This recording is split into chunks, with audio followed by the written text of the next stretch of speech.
My parents told me to give up on my dreams because my brother deserved them more, and I lost everything I had built. From the earliest moments I could remember, my life had been framed by expectations that were never my own. Every achievement, every effort, every plan I nurtured in secret was quietly weighed against the unspoken standard my family held for my brother. While I was told I was capable, that I could do anything, the underlying truth was unmistakable: my dreams were secondary. My brother, older or simply favored, deserved the opportunities first. I worked tirelessly during my teenage years, balancing schoolwork, part-time jobs, and personal projects, convinced that success would earn me recognition and respect. But recognition never came. My parents' words always carried an invisible caveat: you are doing well, but your brother's future must come first. Every accomplishment of mine was reframed as preparation for someone else's advantage. Even the small victories, the awards, the promotions, the scholarships I achieved were quietly appropriated to enhance his prospects. The tension built slowly, almost imperceptibly. I began to notice the way they celebrated his achievements with exuberance, while my milestones were acknowledged with a polite, restrained smile.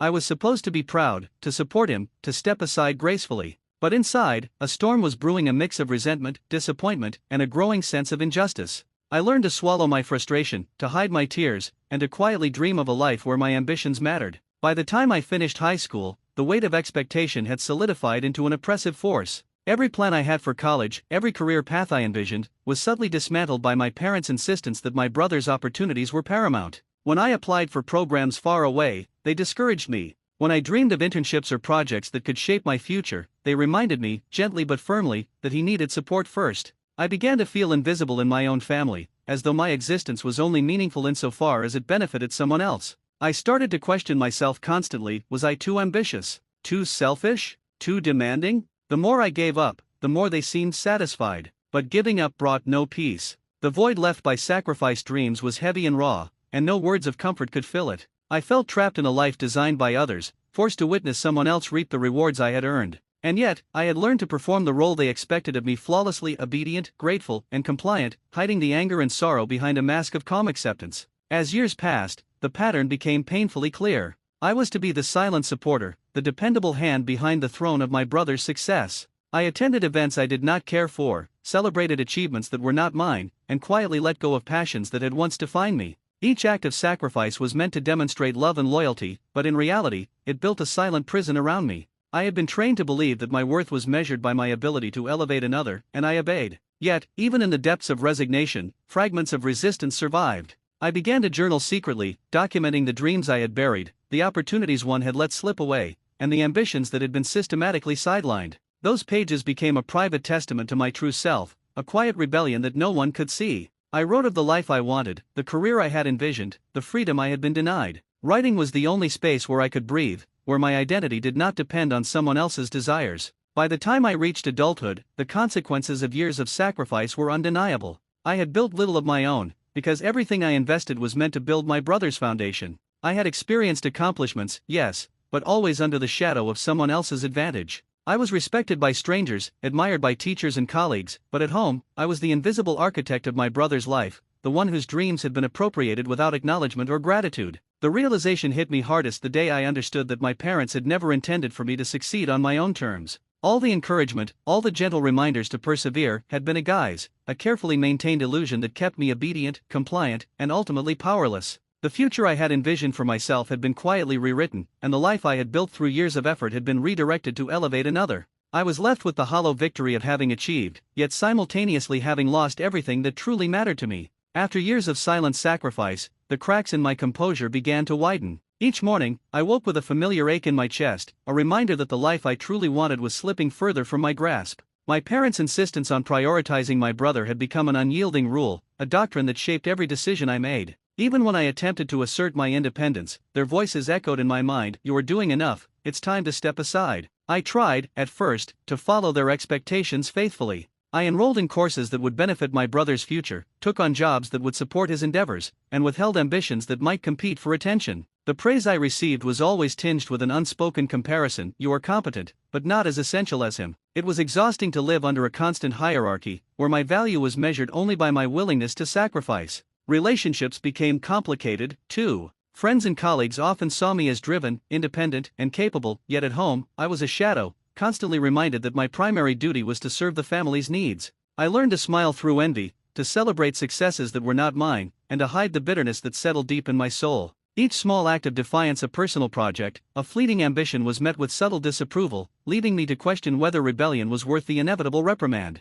By my mid-20s, the weight of lost opportunities became almost unbearable. Career paths I had once dreamed of were closed off, not by my lack of ability, but by the invisible barriers my family erected. I watched as my brother flourished, receiving accolades and attention that should have been mine to claim. Each of his triumphs reminded me of what I had surrendered, and yet, I was expected to clap politely, to smile sincerely, to act proud without revealing the resentment simmering beneath my calm exterior. It was during this time that I began to recognize the patterns in my family's favoritism. Every decision, every action, was designed to maintain my compliance and elevate my brother. Financial resources were allocated to his projects, opportunities to network and advance were directed toward him, and emotional support flowed disproportionately in his favor. I realized with a heavy heart that my sacrifices had been both expected and manipulated. The love I believed I had received was conditional, contingent on my willingness to remain in the shadows. The realization did not bring immediate relief. Anger and frustration built steadily, simmering under the surface, punctuating even mundane conversations.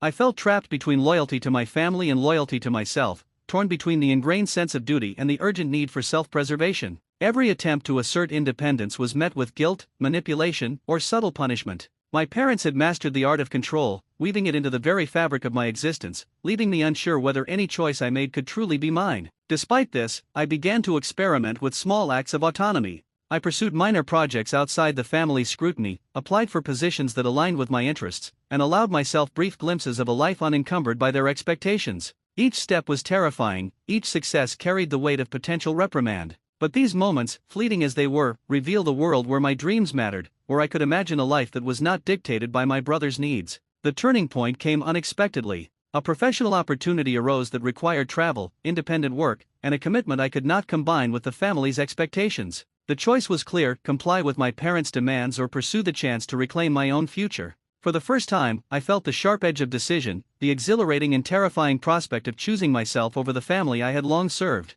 The fear of rejection, of being accused of betrayal, loomed large, yet the desire to finally live for my own dreams was stronger than the dread of disapproval. I chose to step forward. It was not a grand rebellion, but a quiet assertion of autonomy. I explained, calmly and firmly, that my ambitions required me to act independently, and that my commitment to my personal growth could no longer be postponed. The response was swift and cutting: disappointment, accusations of selfishness, and reminders of the sacrifices I owed. Yet beneath their words, I detected a fissure, a crack in the rigid structure they had imposed, an acknowledgement that perhaps my life could not be entirely dictated by their favoritism. This step, though small, was monumental. It marked the beginning of a gradual reclamation of my identity, a tentative path toward living for myself. The journey was far from smooth. Guilt, manipulation, and resistance persisted at every turn. Yet, with each act of independence, I strengthened the sense of self I had long hidden, rediscovering ambitions I had almost forgotten and reconstructing a vision for a future that belonged to me alone. Even as I began to carve a space for myself, the shadow of my family's expectations lingered like a heavy, unrelenting fog.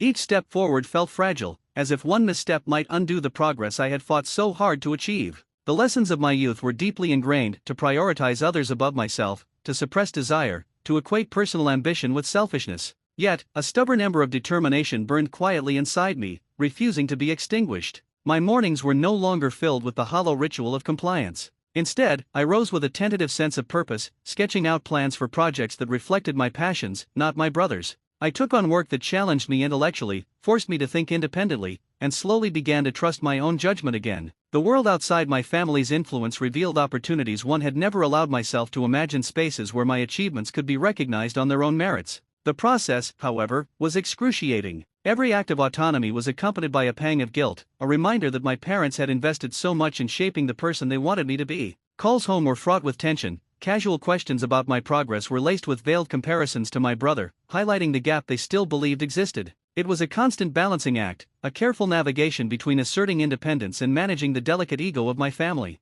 I started documenting my experiences, a silent journal of victories and setbacks, as though committing my truth to paper would anchor it in reality. Each entry reflected the duality of my life: the suffocating pull of familial obligation on one side, and the liberating thrill of self-determination on the other. Reading back through those pages, I realized how much I had internalized over the years: the belief that my worth was secondary, the instinct to apologize for daring to want more, the fear of retaliation disguised as concern. Friendships became a crucial lifeline. Outside my family's gaze, I could share ambitions without fear of judgment, plan without constraint, and find encouragement that had long been absent. I discovered mentors who recognized my talents and offered guidance, opportunities that validated my capabilities and reaffirmed the possibility of a life beyond sacrifice. Slowly, the narrative my parents had written for me began to fracture, replaced by a story I was scripting for myself. Yet, the conflict was far from over. My brother, raised in the same environment, seemed oblivious to the inequities I had endured. His successes, often celebrated with my parents' exuberant approval, were a constant reminder of the gap that had defined my existence for decades. At times, resentment bubbled to the surface, raw and bitter, challenging the civility I struggled to maintain. I had to reconcile the love I felt for him with the frustration of realizing that the playing field had never been level, that my contributions had been invisible while his were amplified. Family gatherings became minefields. Casual conversations often carried subtle judgments, compliments came wrapped in comparison, advice in disguise as subtle manipulation. I learned to navigate these interactions with caution, to assert boundaries without igniting conflict, and to defend my decisions with calm conviction. Each encounter tested my resilience, but also honed it, teaching me the art of standing firm in the face of deeply ingrained familial bias. Professionally, I began to see the fruits of my autonomy. Projects I had long dreamed of were now within reach, opportunities that I had once been denied were being realized through my own initiative. Each accomplishment, while exhilarating, was tinged with the bittersweet knowledge that my path had been delayed, that the years spent subordinating my ambitions had cost me irreplaceable time. Still, the victories were mine alone, unmediated and unconditioned by comparison to anyone else. Emotionally, the journey was turbulent. The guilt instilled by my parents clashed with the thrill of independence. There were nights of self-doubt, moments when I questioned whether I had the right to prioritize myself, whether seeking fulfillment outside the family's shadow was a betrayal of those who had shaped me. Slowly, through reflection and experience, I began to dismantle these internalized narratives, replacing obligation with intentional choice, fear with measured courage. I realized that reclaiming my life was not an act of defiance but of survival. Every decision I made to honor my own dreams, to invest in my own growth, was a declaration that my value was intrinsic, not contingent on the approval of others. It was a lesson in self-worth I had been denied for years, a lesson that required patience, perseverance, and an unwavering commitment to myself. The transformation was gradual. Where once I had been a shadow, now I began to occupy space fully. I negotiated for opportunities, asked for recognition, and stopped apologizing for the ambition that had been my birthright. My parents' reactions varied from begrudging acceptance to veiled disapproval, but I had learned to maintain equilibrium, to assert my autonomy without collapsing under the weight of their judgment. Despite progress, the emotional scars remained. Memories of lost chances, the quiet erosion of confidence in my youth, and the constant comparison to my brother lingered. Yet, these were now reminders of the battles I had survived rather than chains that constrained me. I could acknowledge the pain without allowing it to dictate the course of my life, using it as motivation rather than surrender. In these moments of reflection, I understood that reclaiming my dreams was also an act of reclamation of identity. I was no longer merely the dutiful child or the obedient sister, I was an individual with desires, ambitions, and agency. The process required navigating love and resentment, loyalty and self-interest, but ultimately, it allowed me to define my life on my own terms. As I moved forward, the notion of family shifted in my mind. I could love and support them without sacrificing my autonomy. Boundaries became essential tools, and self-respect replaced the ingrained compulsion to prioritize others' expectations. I realized that independence did not mean abandoning love, it meant redefining relationships with honesty, integrity, and the courage to demand acknowledgement of my worth. By the time I reached my late 20s, the weight of my parents' expectations had begun to loosen, not because they changed, but because I finally stopped allowing their approval to dictate my every move. I had built a modest career from the ground up, relying on my skills, persistence, and the few mentors who had recognized my potential when my own family would not. Yet, each achievement carried a shadow of the years lost, the moments I could never reclaim, the opportunities one had been forced to abandon for the sake of my brother's ambitions. The resentment simmered quietly at first, a low hum in the background of my consciousness. I loved my family, I truly did, but their favoritism and manipulation had shaped me into someone constantly questioning her worth. I began to understand that their actions were not accidental, they were deliberate. Every decision, every sacrifice they demanded from me, had been to ensure my brother's position at the center of attention, while I remained peripheral, expendable. This realization was both liberating and devastating. In my professional life, doors that had once been closed began to open, not because I asked for permission, but because I claimed my space with determination. Projects I had once dreamed of were now being recognized, and I started to attract clients and colleagues who valued my expertise. Each success was a small act of rebellion against the years of suppression, a way to reclaim the narrative that my parents had written without my consent.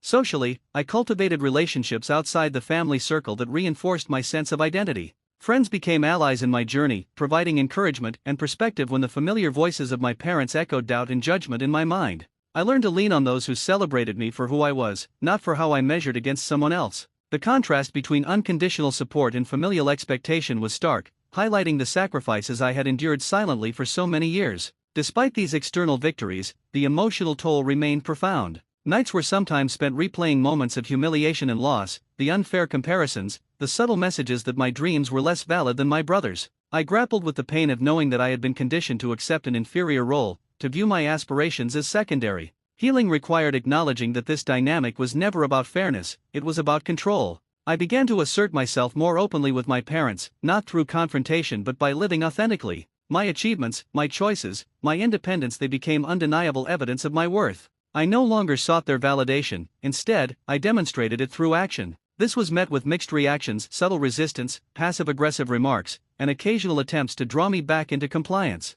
Yet, I had learned to navigate these interactions with grace, maintaining boundaries while protecting my autonomy. At times, the contrast between my life and my brother's was painfully obvious. He continued to receive praise and opportunities without the effort I had invested for decades. But I had come to understand that my journey was not defined by comparison. My victories were mine alone, hard-earned and deeply personal. I started to measure success not by external approval but by the fulfillment of pursuing my own dreams on my terms. Financial independence became a symbol of my liberation. No longer reliant on my parents' resources or approvals, I managed my income, investments, and professional relationships with complete autonomy. Each decision reinforced the fact that my life was mine to shape, and that my past sacrifices had not been in vain. They had forged resilience, resourcefulness, and a capacity for strategic thinking that my brother had never been forced to develop. Emotionally, I embraced a sense of agency that had been denied for years. I acknowledged the pain of neglect and favoritism, the moments I had internalized guilt for desiring more. I allowed myself to grieve the lost time, the abandoned dreams, and the moments of potential connection that had been squandered by inequality.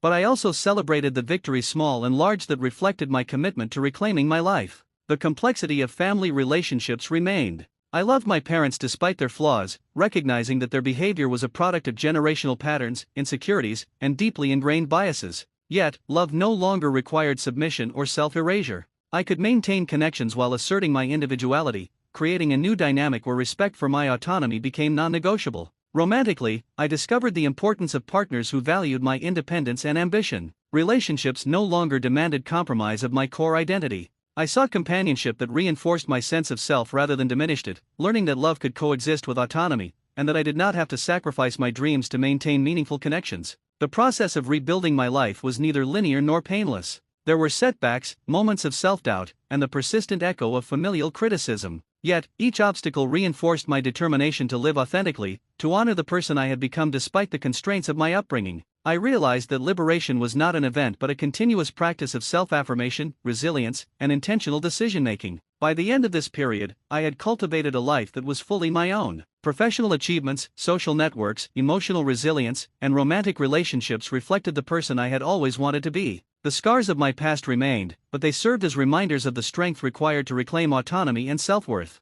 The final lesson was profound: control over my life could never be granted by others, it had to be claimed. Every choice I made to prioritize my dreams, assert boundaries, and invest in myself was a declaration of independence. I had lost much in the process, but what I gained was invaluable identity, agency, and the power to shape my own destiny without the interference of those who had once sought to suppress it. Looking back, the years of sacrifice and imposed limitations shaped me in ways I could never have imagined. I lost time, opportunities, and a sense of belonging within my own family, but in exchange, I discovered a resilience I hadn't known I possessed. My parents' favoritism toward my brother, once a source of pain and resentment, became a catalyst for personal growth. I now stand firmly in my own life, unshaken by their judgments or comparisons. Every achievement, every milestone, is a testament to my determination to reclaim what was once taken from me, not by spite, but by the refusal to let their choices define my worth. I have learned that validation must come from within, that true freedom is claiming agency over one's destiny, and that no family dynamic can diminish the value of dreams pursued with courage. Ultimately, while I mourn the years lost to their control, I celebrate the life I have built on my terms, with my effort, and with a sense of self-worth that can never be taken away. I may have lost the unquestioned approval of my family, but I gained something far greater: the power to live fully, authentically, and without compromise.